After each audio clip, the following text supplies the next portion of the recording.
Good evening all of you. आज हम लोग लेक्चर सीरीज 5 पीएचपी की लेक्चर सीरीज 5 में देखने वाले हैं क्या types of variables in PHP. कितने प्रकार के वेरिएबल्स होते हैं पीएचपी में। तो कौन कौन से वेरिएबल्स होते हैं? Local variables. दूसरा कौन सा होता है बेटा type? Sir global variable. Very good, global variable. और तीसरा बेटा third one static variable. Static variable.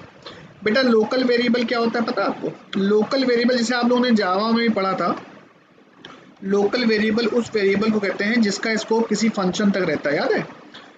Local variable वो वेरिएबल होता है जिसका स्कोप किसी फंक्शन तक या किसी मेथड तक रहता है, उसको हम लोग किसी दूसरे फंक्शन में यूज नहीं कर सकते हैं, उसको कहते हैं लोकल वेरिएबल। क्या कहते हैं उसको? लोकल वेरिएबल, है ना। तो लोकल वेरिएबल क्या है देखते हैं। Local variable just a minute.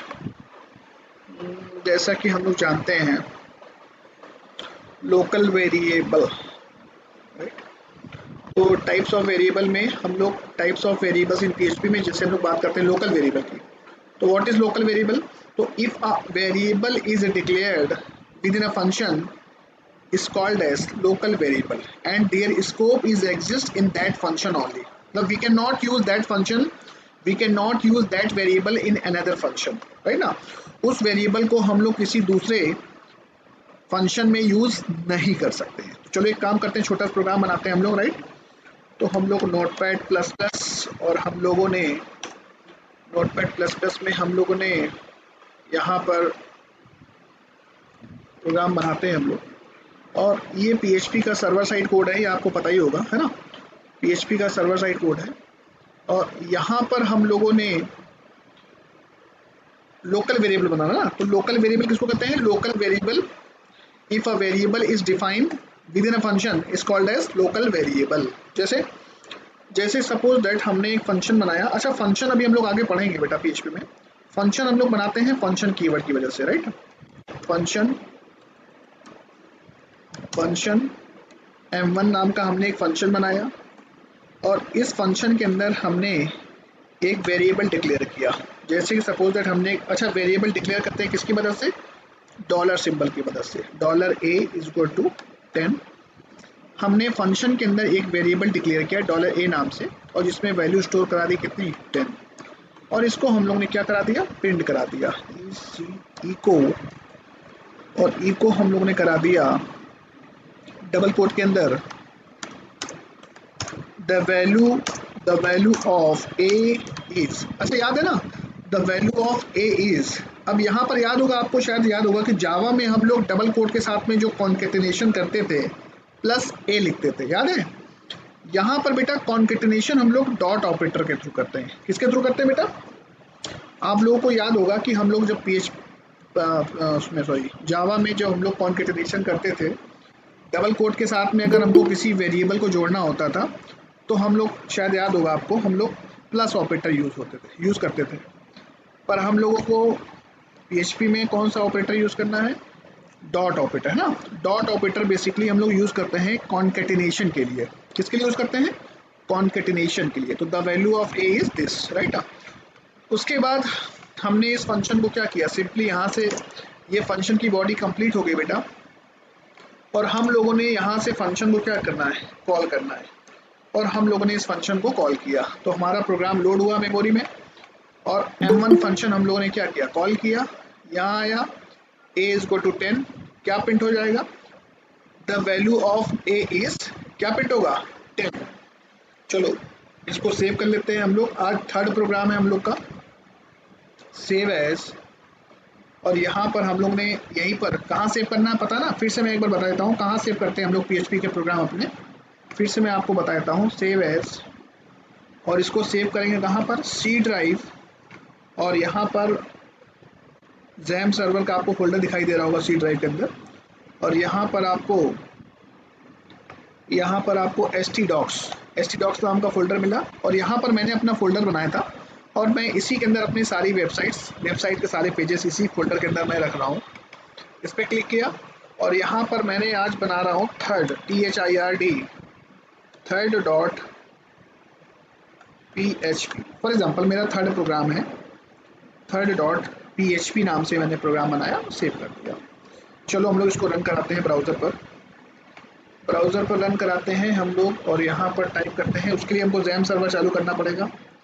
Jam server चालू किया, यहाँ से स्टॉप चल रहा था ऑलरेडी, फिर से हमने स्टार्ट किया इसको, और स्टार्ट करने के बाद में हम लोग ने टाइप किया लोकल होस्ट स्लैश, आपको याद होगा ना वेबसाइट, और कौन सा पेज है ये, थर्ड डॉट PHP, एंटर।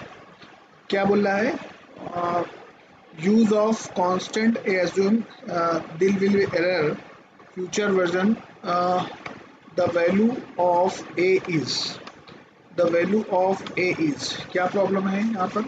यहाँ से आपने $a is go to 10, right, और यहाँ पर हमने क्या किया, इको कराया the value of A is, और यहाँ पर हमने क्या किया है, इको किया है, और यहाँ पर इस वैल्यू को प्रिंट कराया, राइट ना।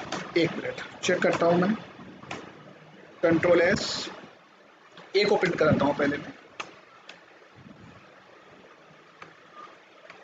Use of undefined constant assumed,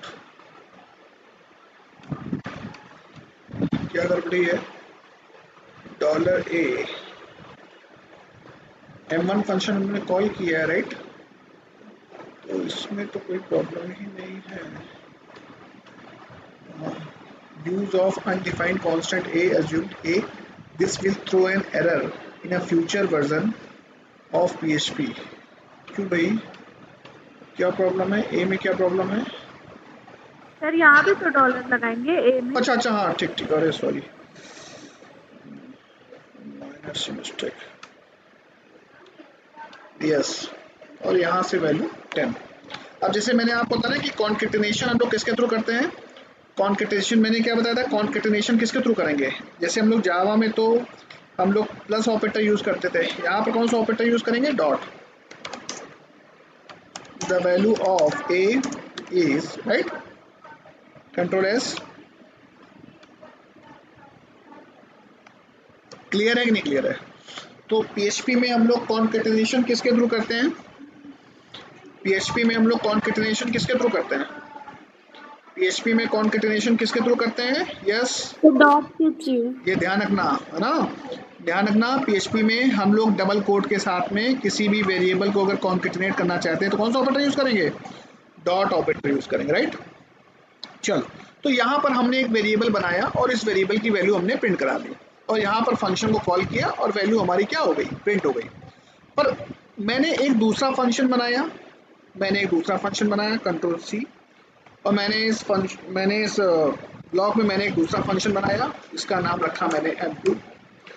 अब क्वेश्चन यहाँ ये है कि सर यहाँ पर मान लो कोई दूसरा वेरिएबल है b नाम का, और यहाँ पर वैल्यू हमने कर दी 20, और यहाँ पर the value of b is, और यहाँ कर दिया हमने $b।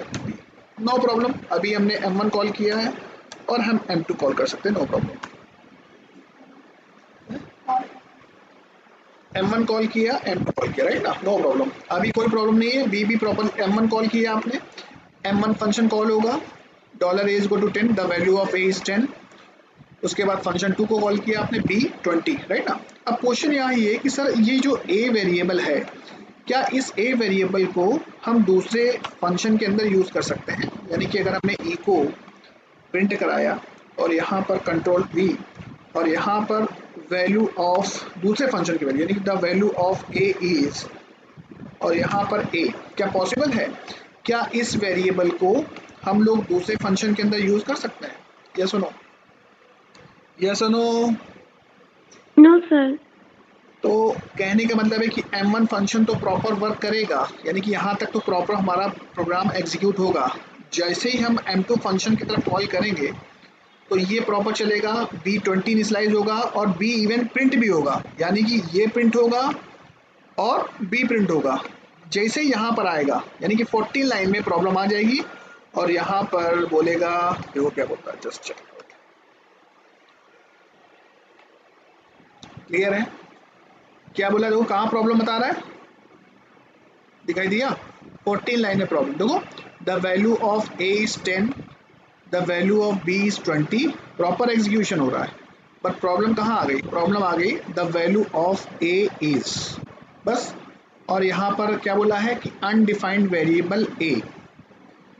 क्लियर है कि नहीं क्लियर है? तो कहने का मतलब बेटा ये है कि लोकल वेरिएबल्स किसको कहते हैं, ये तो आपको पता ही है कि if a variable is declared with in a function is called as local variable and their scope is exist in that function only, right now means we cannot access local variable in another function या function के बाहर। कहने का मतलब बेटा ये है कि जैसे बेटा आपने एक फंक्शन को कॉल किया, ये फंक्शन कॉल हुआ, मेमोरी क्रिएट हुई a इज इक्वल टू 10, और मेमोरी क्रिएट होने के बाद में आपने उस मेमोरी को यूटिलाइज किया, प्रिंट कराया। जैसे ही इस ब्लॉक से बाहर निकलेगा वो मेमोरी ऑटोमेटिकली पीएचपी क्या कर देता है, डिस्ट्रॉय कर देता है। यानी कि according to rules of PHP automatically local variables को मेमोरी से क्या कर देता है, ख़त्म कर देता है। तो जब मेमोरी ख़त्म हो गई, जब मेमोरी है ही नहीं, जब मेमोरी ही नहीं है तो वैल्यू कहाँ से होगी? तो जब मेमोरी है ही नहीं तो ज़बरदस्ती हम इसको दूसरे ब्लॉक में कैसे कॉल कर सकते हैं? Are you getting my point और नॉट? तो कहने का मतलब है कि जैसे फंक्शन क्लोज हुआ, जैसे यहाँ से बाहर निकले, मेमोरी ऑटोमेटिकली क्या हो जाती है, डिस्ट्रॉय हो जाती है। क्लियर है कि नहीं क्लियर है? तो जब मेमोरी पूरी तरह डिस्ट्रॉय हो चुकी है तो हम इसको, जब मेमोरी नहीं है तो मेमोरी के अंदर वैल्यू कहाँ से होगी, तो हम इसको यहाँ पर एक्सेस नहीं कर सकते हैं। पॉइंट क्लियर है कि नहीं क्लियर है? यस, लोकल वेरिएबल का पॉइंट क्लियर है। अच्छा, अब बात आती है ग्लोबल वेरिएबल्स। बात करते हैं किसके बारे में बात करते हैं, ये एग्जांपल भी दिया हुआ है इसमें, ये एग्जांपल भी आप देख सकते हो, राइट ना। उसके बाद करते हैं ग्लोबल वेरिएबल्स की। What is global variables? बेटा ग्लोबल वेरिएबल्स उस वेरिएबल को कहते हैं जिसको हम लोग फंक्शन के बाहर बनाते हैं, यानी कि ऐसे वेरिएबल जिनको हम लोग कहाँ बनाते हैं, आउटसाइड द फंक्शन। तो क्या लिखा है, if a variable is declare outside the function is called as global variable, is called as global variable. We can access that variable inside the function by using global keyword। बताता हूँ मैं आपको, समझाता हूँ, जस्ट आप लोगों ने suppose that मैंने क्या बताया आपको, यहाँ पर आप लोगों ने कुछ वेरिएबल्स डिक्लेयर किए, dollar A is equal to 10, आपने dollar A is equal to 10 आपने एक वेरिएबल डिक्लेयर किया, राइट। और आपने एक फंक्शन बनाया, आपने क्या बनाया, एक फंक्शन बनाया, फंक्शन, राइट, फंक्शन m1 नाम से आपने एक फंक्शन बनाया। और इस फंक्शन के अंदर ये तुम्हारा वेरिएबल कैसा होगा, इफ अ वेरिएबल, अगर कोई भी वेरिएबल फंक्शन के अंदर नहीं, फंक्शन के बाहर अगर बनाते हैं तो उसको हम लोग कहते हैं क्या, उसको हम लोग कहते हैं क्या, ग्लोबल वेरिएबल। क्या कहते हैं बेटा उसको, ग्लोबल वेरिएबल। यानी कि कोई भी वेरिएबल अगर किसी फंक्शन के अंदर नहीं बना है बेटा तो उसको हम लोग कहते हैं क्या, ग्लोबल वेरिएबल।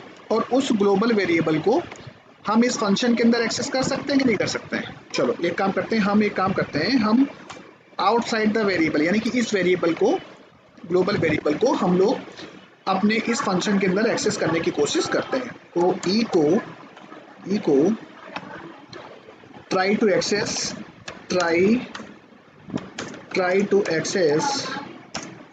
global variable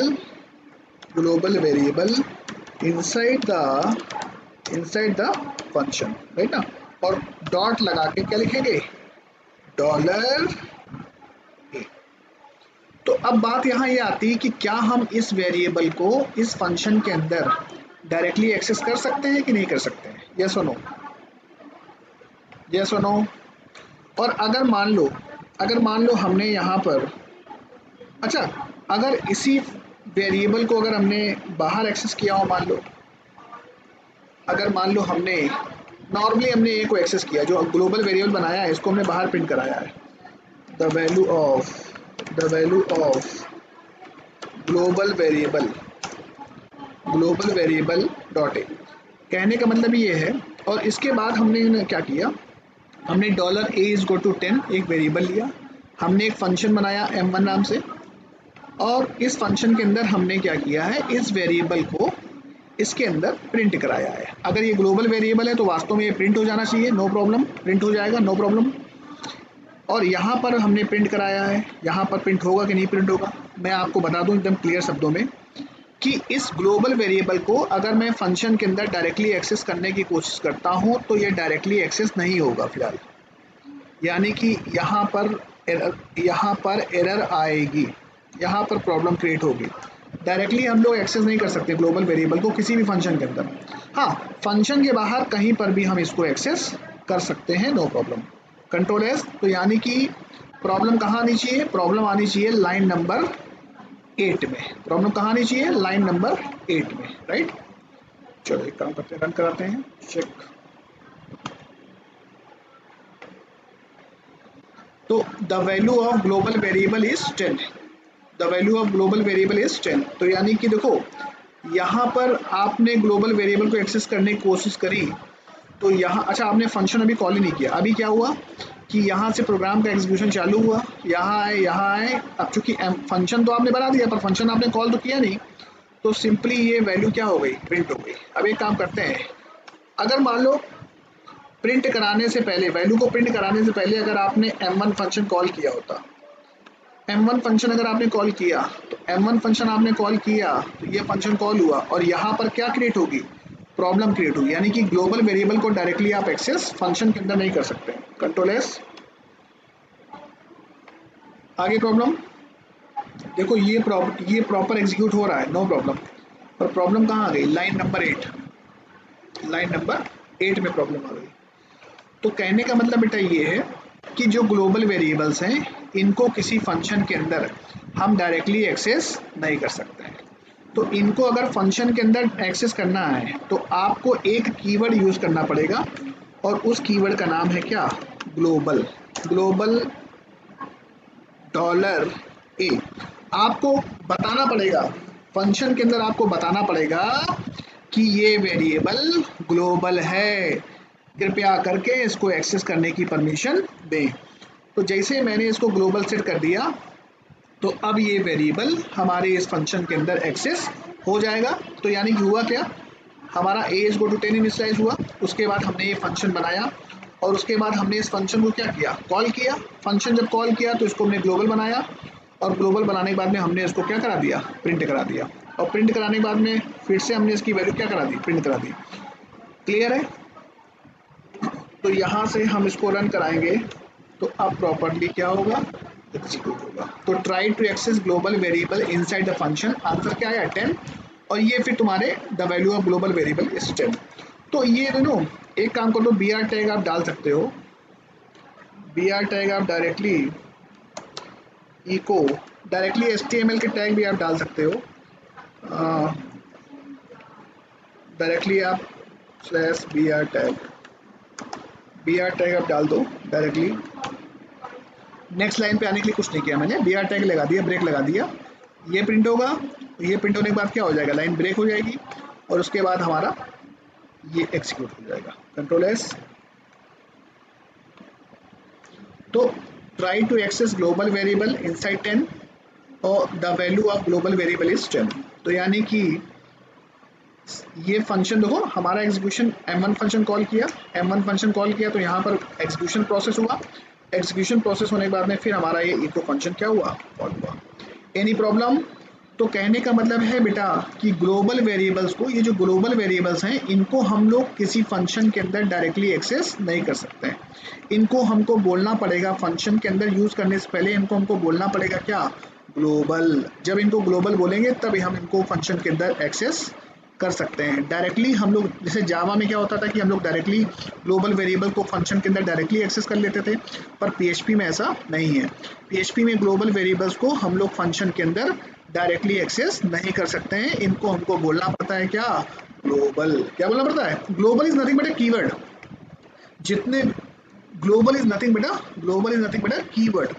तो कीवर्ड का यूज सहारा लेना पड़ेगा और हमको इस वेरिएबल को क्या बोलना पड़ेगा? ग्लोबल बोलना पड़ेगा। अच्छा, तो मान लो हमने $a=10 लिखा, फंक्शन बनाया m1 नाम से और यहाँ पर हमने इसको बोल दिया ग्लोबल a और यहाँ पर इसकी वैल्यू प्रिंट कराई। क्या प्रिंट हो गई? 10 प्रिंट हो गई। इको लाइन ब्रेक हुई और उसके बाद m1 फंक्शन कॉल, मतलब इसके बाद आपका the value of global variable इस क्या प्रिंट हुआ? 10 प्रिंट हुआ, राइट ना। अच्छा, मान लो हमने ग्लोबल $a=, यहाँ पर वैल्यू कर देती 20, तो ऊपर आपने ए इज गो टू 10 दिया है और इस फंक्शन के अंदर आपने ग्लोबल वेरिएबल यानी कि ए की वैल्यू क्या कर दी है 20 कर दी है। तो यहाँ पर वैल्यू क्या प्रिंट होगी, यहाँ पर वैल्यू प्रिंट होगी कितनी 20 प्रिंट होगी। अच्छा मेरा क्वेश्चन ये है कि यहाँ पर ए की वैल्यू क्या प्रिंट होगी, यहाँ पर ए की वैल्यू 10 प्रिंट होगी कि 20 प्रिंट होगी। यस ऑल ऑफ यू, यहाँ पर ए की वैल्यू 10 प्रिंट होगी 20 प्रिंट होगी। यस भाई आपने स्टार्टिंग में ए को कितनी वैल्यू दी है 10 दी है और फंक्शन के अंदर हमने क्या किया है dollar A is go to value क्या दे दी 20 दे दी। अब यहाँ पर हमने वैल्यू प्रिंट कराया ए को, तो ए की वैल्यू क्या प्रिंट होगी 20 प्रिंट होगी क्योंकि आपने वैल्यू क्या डाल दी 20 डाल दी, राइट ना। पर मेरा क्वेश्चन ये है कि जब हम आउटसाइड द फंक्शन अगर हम उस वेरिएबल को प्रिंट कराते हैं तो यहाँ वैल्यू क्या प्रिंट होगी 10 प्रिंट होगी। यानी कि आप कह रहे हो कि वो आउट मतलब जो बाहर हमने वेरिएबल की वैल्यू डिक्लेयर की थी वो प्रिंट होगी। चलो चेक करते हैं, चेक करते हैं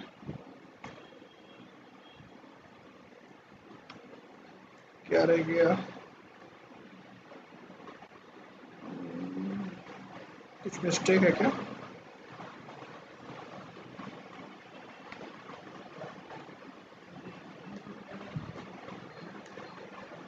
यहाँ से हम लोग उसकी वैल्यू प्रिंट करेंगे। 7 नंबर प्रॉब्लम क्या है भाई, एक्सपेक्टिंग और इन यहाँ पर क्या प्रॉब्लम है, कंट्रोल एस, यहाँ पर वैल्यू आपने दे रखी है 10 और यहाँ पर इसी वेरिएबल की वैल्यू हमने क्या कर दी 20 कर दी और यहाँ पर एक को प्रिंट कराया। तो क्या सर मिस्टेक क्या आ रहा है, क्या एरर आ रही है। पर सर इसमें हम लोग ग्लोबल का क्यों यूज कर, सॉरी एक्सपेक्टिंग और इन एक्सपेक्टेड नहीं, ग्लोबल का कीवर्ड का क्यों यूज करते हैं। ग्लोबल कीवर्ड का बेसिकली यूज क्या है ना कि जो ग्लोबल वेरिएबल्स हैं उनको अगर फंक्शन के अंदर हमको यूज करना है, फंक्शन के अंदर अगर यूज करना है तो डायरेक्टली हम इन ग्लोबल वेरिएबल को फंक्शन के अंदर डायरेक्टली यूज नहीं कर सकते हैं। तो मुझे इनको बोलना पड़ेगा क्या कि भाई ये आउटसाइड द फंक्शन के वेरिएबल हैं, इनको हम लोग अपनी फंक्शन के अंदर एक्सेस करना चाहते हैं तो इनको हमको बोलना पड़ेगा क्या ग्लोबल। क्या बोलना पड़ेगा ग्लोबल। जैसे हम इनको ग्लोबल बोलेंगे, जैसे हम इनको ग्लोबल बोलेंगे, जैसे हम इनको ग्लोबल बोलेंगे, ग्लोबल बोलते ही हम इनको अपने प्रोग्राम के अंदर एक्सेस कर सकते हैं। अच्छा उसके बाद अगर हम यहाँ पर dollar of A is equal to 20 ऐसा करें और 20 करने के बाद में इसकी वैल्यू प्रिंट कराते हैं तो क्या आंसर आएगा 20। Just check it out. अब देखो आंसर क्या आ रहा है, देखो ना मैंने इस वेरिएबल को तो ग्लोबल बोल दिया नो प्रॉब्लम और बाद में हमने ए के अंदर वैल्यू कितनी स्टोर करा दी 20 स्टोर करा दी। 20 स्टोर कराने के बाद में मैंने इसको प्रिंट कराया, क्या आंसर प्रिंट हुआ 20 प्रिंट हुआ। अब बात यहाँ आ रही कि सर जो बाहर जब हम इस ए वेरिएबल को प्रिंट करते हैं तो यहाँ पर आंसर 10 आना चाहिए कि 20 आना चाहिए। तो देखो अभी आंसर 20 आया ना, पर आंसर क्या आ रहा है देखो जरा, आंसर कितना आ रहा है 20 आ रहा है। क्यों 20 आ रहा है, देखो ध्यान से देखो, ये ग्लोबल वेरिएबल था, इसमें आपने ए में वैल्यू क्या डाली थी, अभी आपने ए में वैल्यू क्या डाली थी, बात समझो। अभी आपने कंट्रोल सी, मैं काम करता हूँ, मैं इसको पेंट पे लेता हूँ जस्ट मिनट। और यहाँ पर हम लोग सुनना ध्यान से, ध्यान सुनना, ध्यान से समझने की कोशिश करना। अब देखो ध्यान से, आपने सबसे पहले dollar A is equal to 10 जब प्रोग्राम का एग्जीक्यूशन चालू हुआ तो एक वेरिएबल, एक मेमोरी क्रिएट हुई, एक वेरिएबल इनिशियलाइज हुआ और इसमें वैल्यू क्या स्टोर हो गई, इसमें वैल्यू कितनी स्टोर हो गई 10 और इस मेमोरी लोकेशन का नाम यानी कि ए वेरिएबल में हमने वैल्यू क्या स्टोर कर दी बेटा, ए वेरिएबल में हमने 10 स्टोर कर दिया। उसके बाद क्या हुआ, m1 फंक्शन अभी बना हुआ है, कॉल नहीं हुआ है अभी m1 फंक्शन कॉल, अभी m1 फंक्शन क्या हुआ है, बना हुआ है ना, अभी कॉल तो हुआ नहीं है। उसके बाद कहाँ पर आएगा, m1 फंक्शन को हम लोग क्या कर रहे हैं m1 फंक्शन को हम लोग कॉल कर रहे हैं। जब m1 फंक्शन कॉल करेंगे तो यहाँ पर क्या हुआ, आपने सबसे पहले इस वेरिएबल को a को क्या बोला कि भाई फंक्शन के अंदर एक्सेस करना है, तो उसको बोल दिया आपने क्या, ग्लोबल। और आपने फिर dollar a is go to कितना कर दिया, dollar a is go to क्या कर दिया। 20। तो आपने पहले a में वैल्यू थी कितनी 10, और बाद में आपने उसी a में वैल्यू आपने क्या कर दी, वैल्यू सर आपने 20 क्या कर दी, करते 20। आपने इसके अंदर वैल्यू कर दी कितनी, 20 कर दी। तो 20 कर दी, तो यहाँ पर वैल्यू प्रिंट हुई कितनी, यहाँ पर आपने वेरिएबल के अंदर जब आपने वैल्यू को प्रिंट कराया तो क्या प्रिंट होगा, 20। और जब हम इससे बाहर निकले, बाहर आए और जब हमने फिर से उसी a की वैल्यू को प्रिंट कराया तो a में वैल्यू 10 है कि 20 है, सर 20 है। तो क्या प्रिंट करेगा। 20। अच्छा मान लो ये स्टेटमेंट जो है, बात समझने की कोशिश करो, try to understand the concept. अगर हमने इसको हटा करके ये लाइन अगर मैंने इस m1 के ऊपर डाली होती, यहाँ पर डाला होता ECHO इको, और यहाँ पर मैंने लिखा होता है डॉलर ऑफ a, अब क्या आंसर प्रिंट होता। सर 10। 10। पॉइंट क्लियर है कि नहीं क्लियर है, yes yes sir. Point clear है कि नहीं क्लियर है सभी को, यस पॉइंट सभी को यस क्लियर, सर। सभी को क्लियर है,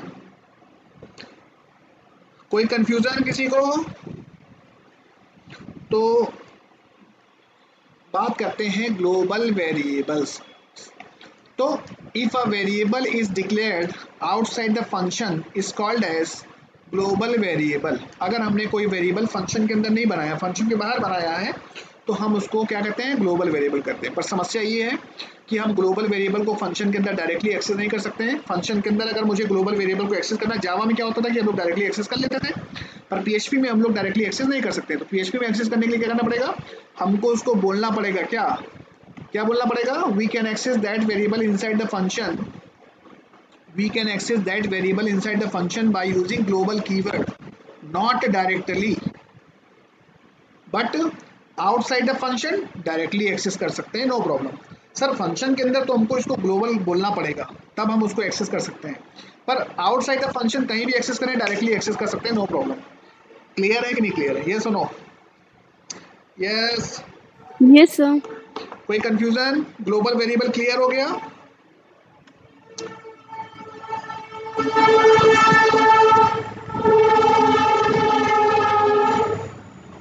ग्लोबल वेरिएबल में कोई डाउट बेटा किसी को, यस ग्लोबल वेरिएबल देखो, इको फंक्शन को पहले कॉल किया तो चूंकि पहले जो वैल्यू होगी उसके हिसाब से प्रिंट हो गया, पर m1 फंक्शन के बाद अगर आप इको कराते हो तो लास्ट में जो वैल्यू होगी वो वैल्यू उसमें प्रिंट हो जाएगी। क्लियर है कि नहीं क्लियर है, यस क्लियर है। नंबर 3, तो ये हो गया यस हमारा ग्लोबल वेरिएबल। इसके बाद बात करते हैं किसकी, इसके बाद बात करते हैं किसकी, स्टैटिक वेरिएबल। क्या होता है स्टैटिक वेरिएबल, स्टैटिक शब्द का मतलब जरा बताओ जरा हमको फटाक से जल्दी से, स्टैटिक शब्द का मतलब बताओ जल्दी से हमको। आप लोगों ने जावा में पढ़ी ना स्टैटिक शब्द, स्टैटिक शब्द आप लोगों ने पढ़ा है, what is the meaning of static, याद है। स्टैटिक वेरिएबल का मतलब क्या है, स्टैटिक वेरिएबल सर मेमोरी में होता है। एक बार क्या होता है स्टैटिक वेरिएबल, जावा वाला जो स्टैटिक पढ़ा है ना आपने, वो बता दो मुझे कितना करके आप। स्टैटिक वेरिएबल क्या होता है जरा बताओ। ये तो आपको पता ही है कि स्टैटिक वेरिएबल्स को मेमोरी में स्पेस केवल कितनी बार मिलता है, जब क्लास आपकी लोड होती थी, जब आपका प्रोग्राम लोड होता था, तो जो स्टैटिक वेरिएबल है इसको, स्टैटिक वेरिएबल जो होते हैं उनको मेमोरी में स्पेस कितनी बार मिलता है, सर एक बार। एक बार। चाहे ऑब्जेक्ट बनाओ चाहे ना बनाओ, जैसे आपका प्रोग्राम मेमोरी में लोड होगा, देखो ध्यान से, जैसे आपका प्रोग्राम मेमोरी में लोड होगा तो स्टैटिक वाले लोगों को मेमोरी में स्पेस केवल एक बार मिलता है, दोबारा स्पेस नहीं मिलता है। और जब एक बार मिल चुका है तो दोबारा क्यों स्पेस देंगे, दोबारा स्पेस देने का कोई औचित्य नहीं है, ठीक है। अच्छा, स्टैटिक वेरिएबल को मेमोरी में स्पेस क्या मिलता है, केवल एक बार मिलता है, ठीक है। अब देखना ध्यान से, जैसे हमने कोई प्रोग्राम बनाया,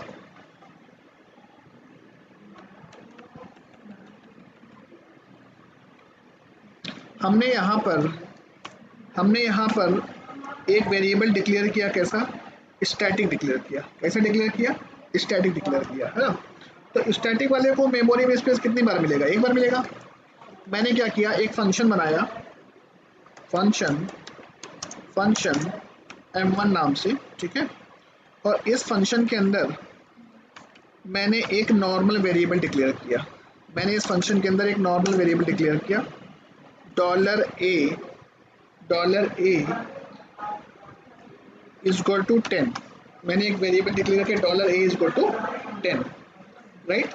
मैंने एक वेरिएबल डिक्लेयर किया $a इज इक्वल टू 10, कोई दिक्कत। अब उसके बाद मैंने क्या किया, इसको प्रिंट कराया ECHO इको, और मैंने इस वेरिएबल को क्या करा दिया, प्रिंट करा दिया $a, प्रिंट हो गया, नो प्रॉब्लम। अच्छा, प्रिंट कराने के बाद में हमने $a की वैल्यू 1 से क्या कर दी, इंक्रीमेंट कर दी, प्लस कर दिया। अच्छा, अब मैं इस फंक्शन को कोई कॉल करता है, बात समझना, m1 फंक्शन को अगर हम कॉल करेंगे तो क्या होगा पता आपको, m1 फंक्शन को अगर मैं कॉल करता हूँ क्या आंसर आएगा, यस, m1 फंक्शन को अगर मैं कॉल करता हूँ क्या आंसर आएगा भाई, हमारा ये पूरा प्रोग्राम मेमोरी में लोड होगा, पहले बात समझना, हमारा ये पूरा प्रोग्राम मेमोरी में क्या होगा, लोड होगा। और लोड होने के बाद में हमने क्या किया, m1 फंक्शन को हमने क्या किया, कॉल किया। m1 फंक्शन जब कॉल हुआ तो a को मेमोरी में स्पेस मिला, कितना मिला, स्पेस 10, और उसमें वैल्यू भी हमने क्या डाल दी, 10 डाल दी। उसके बाद हमने इसको प्रिंट करा दिया। अच्छा, प्रिंट कराने के बाद हमने उस मेमोरी में क्या वैल्यू क्या कर दी, a++ कर दी, मतलब 11 कर दी।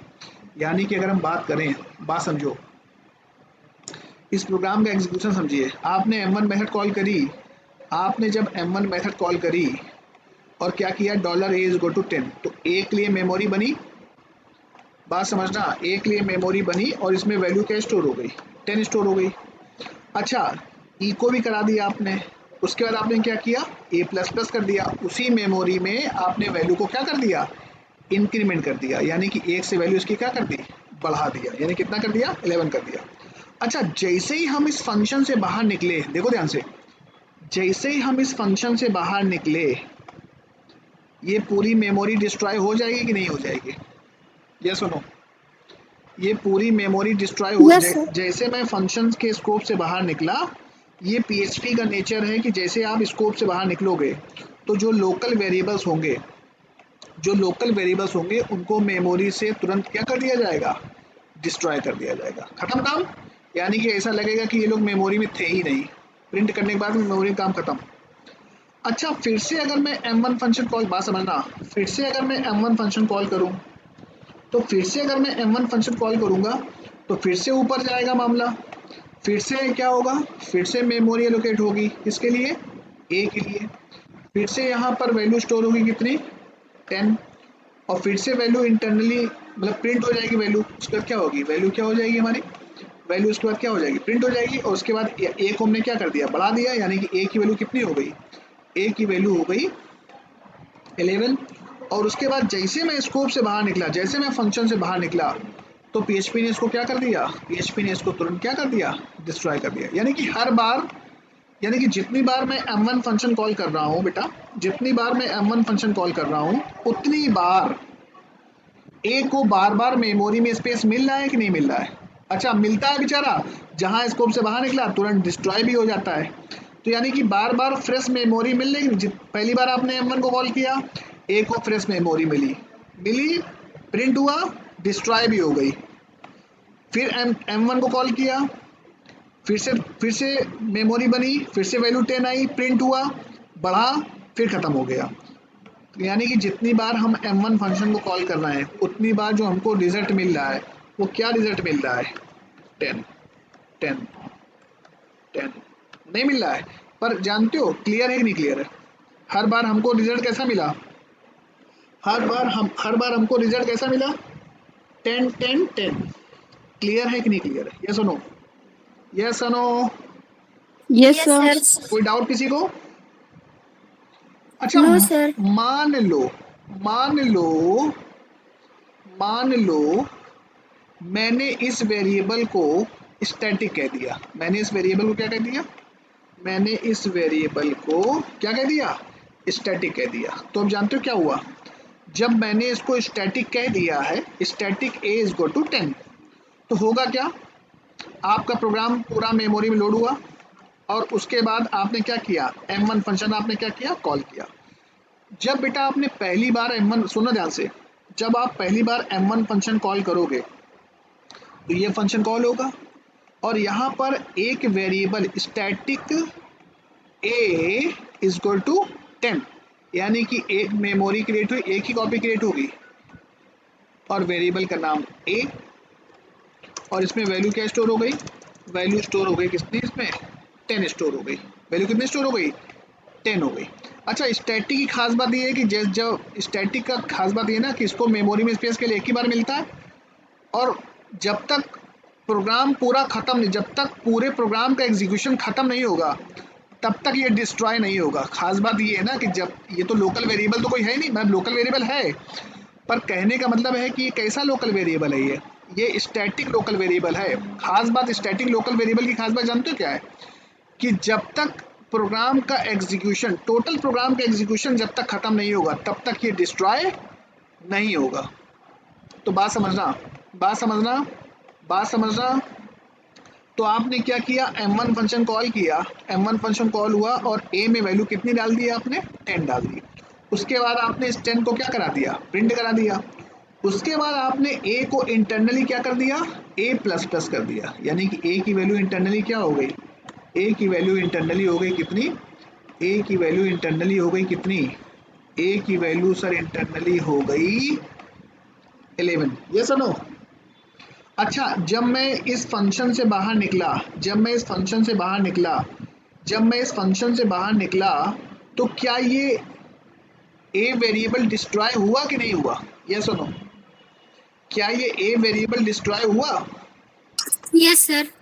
हाँ ध्यान रखना, ए नो वेरिएबल, सर, अभी ये मैंने क्या नो बोला, सर, स्टैटिक है। स्टैटिक वेरिएबल तब डिस्ट्रॉय होगा जब पूरे पीएचपी के कोड से, यानी कि पूरे एग्जीक्यूशन से बाहर निकलेंगे। अभी तो हम लोग फंक्शन से बाहर निकले हैं, फंक्शन से बाहर निकले हैं तो मेमोरी में जो वैल्यू पड़ी है ये पड़ी रहेगी, अभी अभी कोई प्रॉब्लम नहीं है।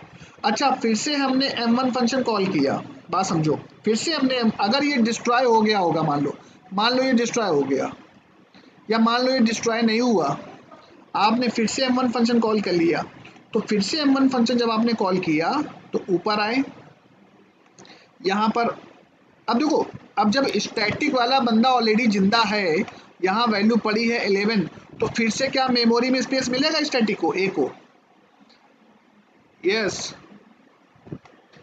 जब ए को ऑलरेडी स्पेस मिला हुआ है, ऑलरेडी वैल्यू पड़ी हुई है, तो क्या फिर से static a is equal to 10 दोबारा मेमोरी बनेगी, नो सर, जब जब ए को सर ऑलरेडी, जब ए ऑलरेडी स्टैटिक है और इसको मेमोरी में स्पेस के लिए एक बार मिलेगा तो दोबारा ए को मेमोरी में स्पेस नहीं मिलेगा ना, तो यानी कि ये वाला स्टेटमेंट एग्जीक्यूट नहीं होगा ना, यानी कि ये नहीं चला, और यानी कि चला कौन सा, चला इको $a, तो $a क्या प्रिंट होगा, इको $a, यानी कि यहाँ क्या प्रिंट होगा, यहाँ क्या प्रिंट 11। होगा 11, और आई की, इसकी ए की वैल्यू इंटरनली क्या हो जाएगी, ए की वैल्यू इंटरनली कितनी हो जाएगी, 12 12। होगी कि नहीं होगी।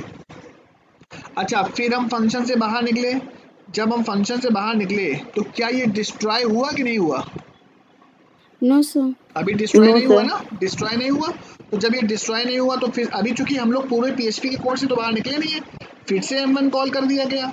अब जब फिर से M1 कॉल कर दिया गया तो फिर से ऊपर गया, फिर से ऊपर गया तो फिर से इसने देखा अरे static $a is equal to 10, तो स्टैटिक वाले ए वेरिएबल को तो मेमोरी में स्पेस ऑलरेडी मिला हुआ है, तो क्या फिर से मेमोरी में स्पेस देगा, फिर से मेमोरी में स्पेस नहीं देगा, जब ऑलरेडी स्पेस है ए के लिए तो फिर से क्या ए के लिए स्पेस देगा, नहीं देगा, तो यहाँ पर क्या आ जाएगा, इको $a, क्या प्रिंट हो जाएगा, क्या वैल्यू, लास्ट वैल्यू क्या पड़ी है, सर 12, 12। और इंक्रीमेंट होकर कितना हो जाएगा, 13 प्रिंट होगा। क्लियर है कि नहीं, मतलब प्रिंट होगा 12 पर इंटरनली कितना हो जाएगा 13। 13। जब वो पीएचपी के स्कोप से पूरे एग्जीक्यूशन से बाहर निकलेगा,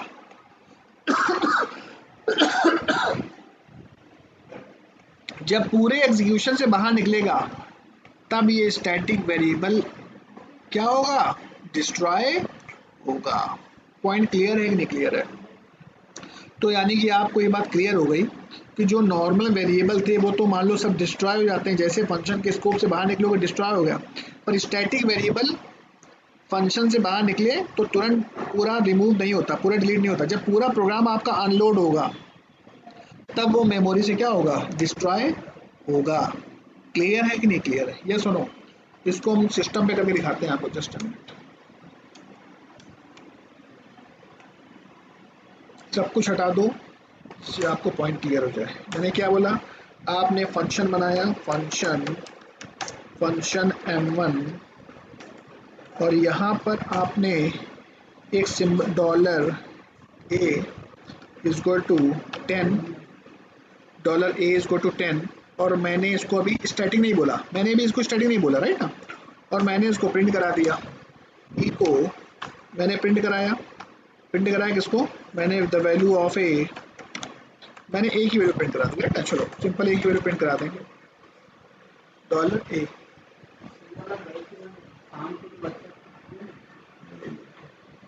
डॉलर ए, राइट ना, प्रिंट करा दिया। अब उसके बाद देखो m1 फंक्शन कॉल करेंगे, पहली बार m1 फंक्शन कॉल करोगे, m1 फंक्शन कॉल हुआ, a की वैल्यू 10 आई, प्रिंट हुआ, मतलब मेमोरी बनी, प्रिंट हुआ, और जैसे मैं स्कोप से बाहर निकला काम खत्म, मेमोरी गई।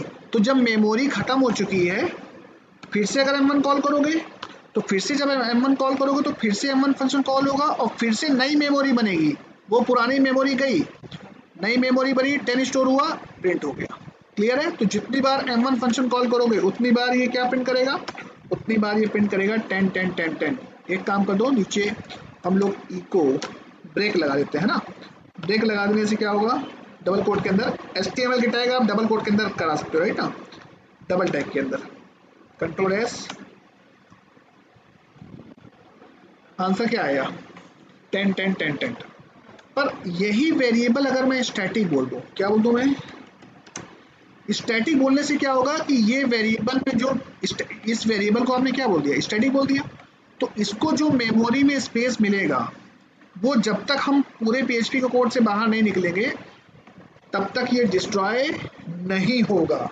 यानी कि m1 फंक्शन कॉल किया तो एक बार वैल्यू आपने डाल दी 10, प्रिंट किया, प्रिंट करने के बाद में यहाँ से बाहर निकलोगे तो अभी भी ये मेमोरी में पड़ा ही हुआ है, मेमोरी भी जिंदा है, मेमोरी अभी है, ए नाम की मेमोरी है, अभी खत्म नहीं हुई है। फिर से आपने m2 कॉल किया तो ऊपर गया और देखेगा अरे एक तो स्टैटिक है, इसको तो मेमोरी में स्पेस ऑलरेडी मिला हुआ है, तो ये स्टेटमेंट एग्जीक्यूट नहीं होगा, सीधे आया कहाँ पर, ए को प्रिंट कराया। जब ए को ऑलरेडी स्पेस मिल चुका है तो दोबारा स्पेस थोड़ी मिलेगा इसको, ए को स्पेस जब मेमोरी में मिल चुका है तो दोबारा इसको मेमोरी में स्पेस नहीं मिलेगा, ये एग्जीक्यूट हुआ। अच्छा यहाँ पर आपने ए को वो नहीं कराया था, डॉलर ए प्लस प्लस, तो कहने का मतलब है प्रिंट कराने के बाद आपने लास्ट वैल्यू क्या हो जाएगी 10, उसके बाद 11, और तीसरी बार फंक्शन कॉल करोगे तो क्या आंसर आएगा 12। क्लियर है कि नहीं क्लियर है, यस और नो?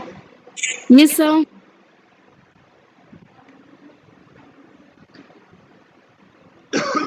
क्लियर है कि नहीं क्लियर है, यस।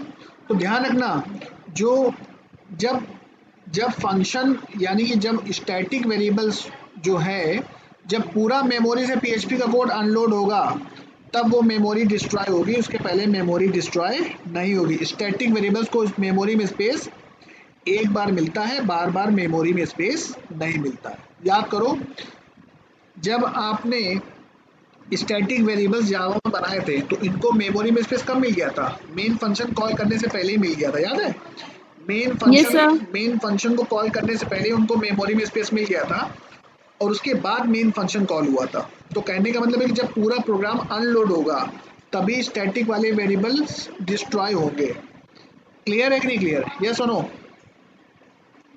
Yes sir. यस। चलो तो बात करते हैं स्टैटिक वेरिएबल्स क्या होता है।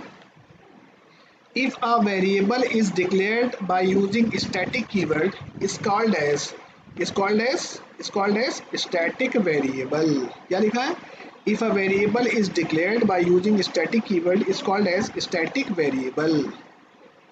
देखो ध्यान से, if we want to maintain last value of a variable after execution of function for further use, then we make that variable as a static।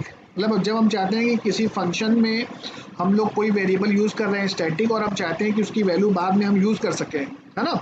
After execution के बाद भी हम उस फंक्शन के अंदर जो वेरिएबल हो उसकी वैल्यू यूज कर सकें, तो उसको हम लोग बोल देंगे क्या, स्टैटिक। क्या बोल देंगे हम लोग उसको, स्टैटिक बोल देंगे। बिकॉज देखो मैंने बताया भी है कि because PHP delete the variables once it's complete function execution and the memory is free, but sometime we need store the variables even after the completion of function execution. To do this we use static keyword। कुल मिलाकर के ये है कि function के अंदर जो local variables हैं, जहां आप स्कोप से बाहर निकले मेमोरी खत्म, पर स्टैटिक बोल देने से उनका मेमोरी खत्म, डिस्ट्रॉय नहीं होती है। यानी कि स्टैटिक बोल देने से उनकी मेमोरी डिस्ट्रॉय नहीं होगी। फंक्शन के स्कोप से बाहर निकलने के बाद भी हम उस मेमोरी को यूटिलाइज कर सकते हैं, उस लास्ट वैल्यू को यूज कर सकते हैं। पॉइंट क्लियर है कि नहीं क्लियर है, यस और no? Clear all of you? Yes yes. एक एग्जांपल और Yes, करें, sir. एक एग्जांपल और करें, जस्ट अ मिनट।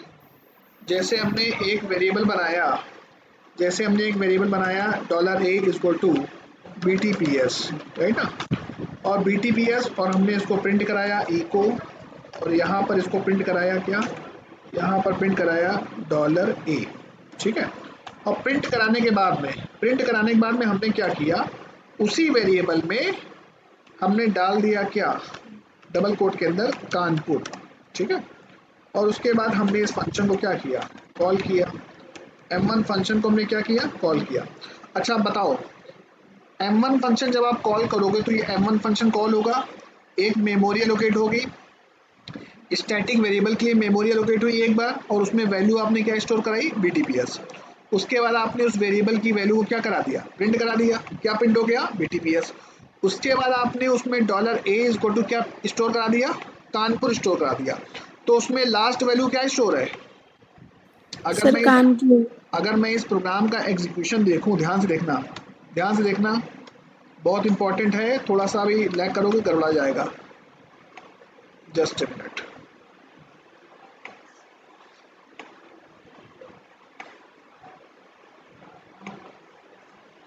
जैसे कि सपोज दैट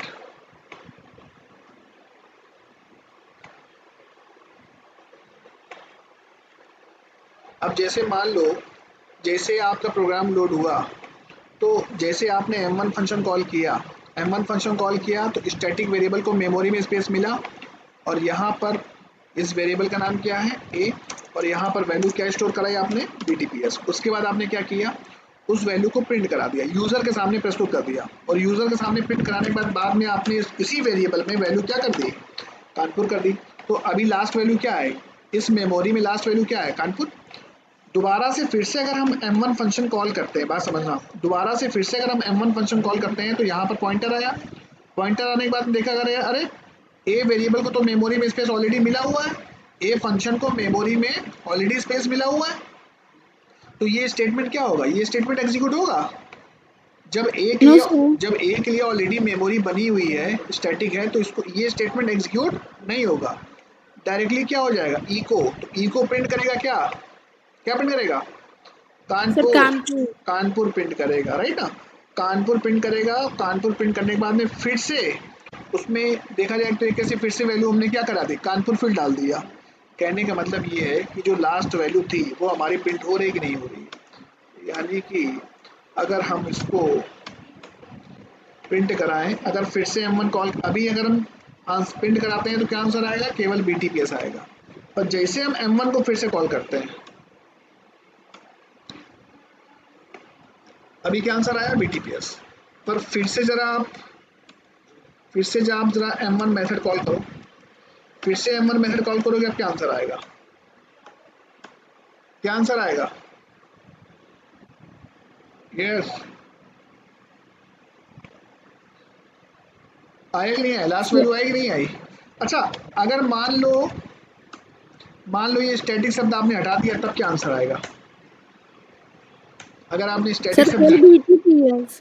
यानी कि पहली बार M1 फंक्शन कॉल करोगे, तो ए में स्टोर हो गया BTPS, प्रिंट हुआ BTPS, उसके बाद आपने क्या डाल दिया, कानपुर डाल दिया, नो प्रॉब्लम। तो फिर से M1 कॉल करोगे तो फिर से वो जहाँ स्कोप से बाहर निकले मेमोरी खत्म, फिर से M1 कॉल किया, फिर से ऊपर गया, फिर से नई मेमोरी बनी, फिर से, तो हाथ इधर क्या होगा, दोनों बार क्या आएगा, दोनों बार DTPS। DTPS। क्लियर है कि नहीं क्लियर है? और जैसे आपने इसको स्टैटिक बोला, जैसे हम लोगों ने इसको क्या बोला, स्टैटिक बोला, वैसे तुरंत हमको मेरा आंसर, प्रॉपर आंसर मुझे, लास्ट वैल्यू मुझे मिल जाएगी। पॉइंट क्लियर है कि नहीं क्लियर है? Yes all of you? Yes sir. Any confusion? Any confusion? No sir. Static variable वाला पॉइंट क्लियर है सभी को? ये सारे एग्जांपल ही मैंने दिए हुए हैं इसमें, तो ये पॉइंट क्लियर है कि नहीं क्लियर है? स्टैटिक वेरिएबल ये बड़ा कंफ्यूजिंग है, इसमें बड़ा लोग कंफ्यूज रहते हैं। आप तो कंफ्यूज नहीं हो? No sir. Okay, thank you all of you. तो आज इतना ही रखते हैं, कल हम लोग भी बाकी देखते हैं बेटा।